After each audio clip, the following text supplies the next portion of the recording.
বাঙালির 12 মাসে 13 পার্বণের শেষ পার্বণ হলো শিবের গাজন। চৈত্র মাস বাংলার শেষ মাস। এই শেষ মাসে এই বাংলা জুড়ে সর্বত্র ঢাকের শব্দে পালিত হয় সেই গাজন উৎসব। আমি এই গাজন উৎসবের যে সমস্ত সন্ন্যাসীরা দিন যাপন করেন, মানে গাজনের যে ব্রত রয়েছে সেই ব্রত তারা কিভাবে পালন করেন সেইটা জানার জন্যে আমি একটা গাজনে এসেছি। গাজনটা দক্ষিণ শিববাড়ি বারোয়ারি গাজন। চলুন না একটুখানি ওই সমস্ত সন্ন্যাসীদের সাথে কথা বলে তাদের ব্রত যেভাবে পালন করে একটু জেনে নেওয়ার চেষ্টা করি। এই বছরের গাজন আপনারা কবে থেকে শুরু করেছেন? আমাদের এখানে বারুণী স্নান হয় প্রতি বছর। আমরা বারুণী স্নান থেকে এই বছরে বারুণী স্নান করার পরে গাজনের যে ব্রত করতে অল্প দিন সময় পেয়েছেন না? হ্যাঁ, অল্প দিনের পর আমরা সময় পেয়েছি।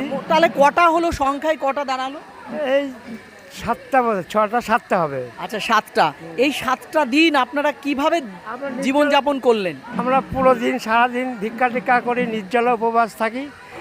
ভিক্ষা অর্জনের রীতিটা হলো মাথায় করে এই যে পাট, যাকে বলা হয় দেবতার আসন, সেটা মাথায় করে নিয়েই তারা মানুষের দুয়ারে দুয়ারে ঘুরে মানুষের দেওয়া চালমুষ্টি গ্রহণ করে। গাজনের কোনো কোনো সন্ন্যাসী ভিক্ষা অর্জনের ক্ষেত্রে সাজেন সং, কেউ সাজেন শিব, কেউ দুর্গা, কেউ বা কালী। হামেশাই এরকম সং আপনি আমি দেখতে পাই নিজ নিজ পাড়াতে, কোনো কোনো রাস্তাতেও। দেখতে কিন্তু বেশ ভালোই লাগে। সারাদিন ভিক্ষার্চন করে সন্ধ্যাবেলায় ফেরে তারা নিজ নিজ মন্দিরে। সেখান থেকে তারা যায় স্নান করতে এবং সেই দেবতার আসন মানে পাট তাকে স্নান করাতে।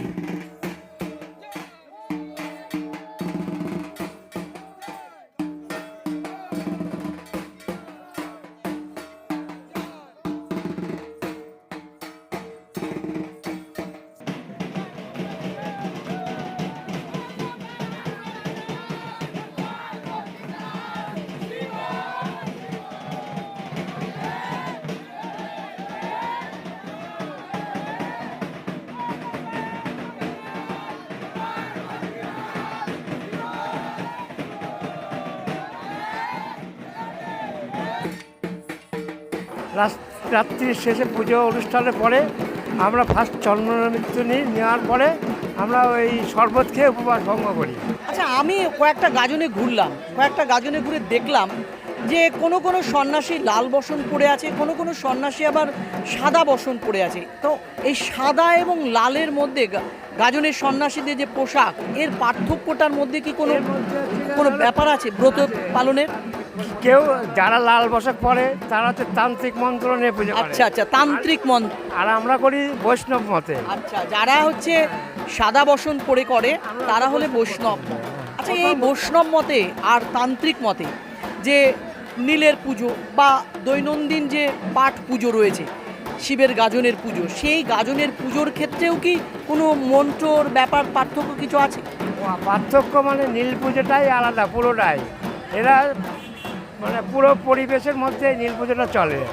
আর গাজনের উৎসব যেটা, গাজনের পুজো যেটা, সেটা আলাদা। এই তাহলে এই যে যেটা আপনি বললেন যে বৈষ্ণব এবং শাক্ত বা তান্ত্রিক, এর মধ্যে কি মন্ত্র বা কোনো রকম যে আমরা দেখি না যে এটা লাগে ওটা লাগে ইত্যাদি, এর মধ্যে কোনো পার্থক্যীকরণ কিছু আছে? সব রকমই সব দিকেই পার্থক্য আছে। আমরা গুরু গোসাইয়ের উদ্দেশ্যে চলি, আর ওরা চলাচ্ছে তান্ত্রিক মতো চলে, তো ওরা সন্ন্যাস ধর্ম নিয়ে বেশিরভাগ চলে ওরা। আচ্ছা, এবার গাজন নাচ হবে তো? হ্যাঁ, গাজন। কি নাম দাদা? আমার নাম শ্যামল বিশ্বাস। ভালো থাকে। আমার পেছনে দাঁড়িয়ে রয়েছে, দেখতে পাচ্ছেন তো, একাধিক সন্ন্যাসী। যে সন্ন্যাসীরা অত্যন্ত নিষ্ঠার সাথে সংযমতার সাথে তাদের যে ব্রত পালন করেছে, এই ব্রত পালনের মধ্যে দিয়ে তারা আগামী দিনের যে প্রত্যেকটি দিন যাপন করবে, সেখানে তারা কি নিয়ে ঘরে ফিরবে, তাই তো? একটু আমার চিন্তা ভাবনা থেকে বলার চেষ্টা করি। এরা প্রত্যেক দিন নির্জলা দিন যাপন করে রাত্রিবেলায় আহার গ্রহণ করেছে। এর মধ্যে দিয়ে তাদের প্রত্যেকটি দেহে তৈরি হয়ে গেছে অগাধ সহ্য শক্তি, এবং তারা যে দৈনন্দিন জীবনের যে বিলাস ব্যাসন জীবন, সেই বিলাস বাসন জীবন ত্যাগ করে এক বস্ত্রে এক রকমভাবে বিচুলির উপরে শুয়ে এই যে তারা যে বৈষ্ণব জীবনযাপন করেছে তাতে কিন্তু তারা শিখে গেল ত্যাগ করা। তো তারা যে শক্তির উপাসনা করলো তাদের মুখ থেকে চলুন একবার সেই ধ্বনি শুনে নিই।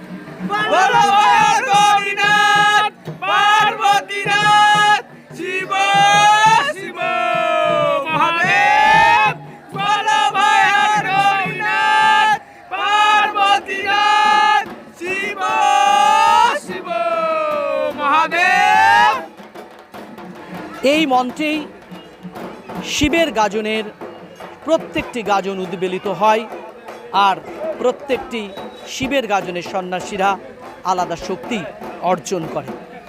প্রত্যেকটি ভিডিও আপনারা দেখেন, তবু আপনাদের কাছে অনুরোধ থাকবে এই ভিডিওটা দেখার পর লাইক, কমেন্ট, শেয়ার করবেন। আর যদি সাবস্ক্রাইব না করে থাকেন প্লিজ সাবস্ক্রাইব করতে ভুলবেন না। দেখা হবে আরও একটা ভিডিওতে। ততক্ষণ আপনারা আপনাদের উন্নতির কাজে ব্যস্ত থাকুন, আমি ব্যস্ত থাকি আরও একটা ভিডিও বানাতে। ভালো থাকবেন, স্বাস্থ্যের প্রতি খেয়াল রাখবেন।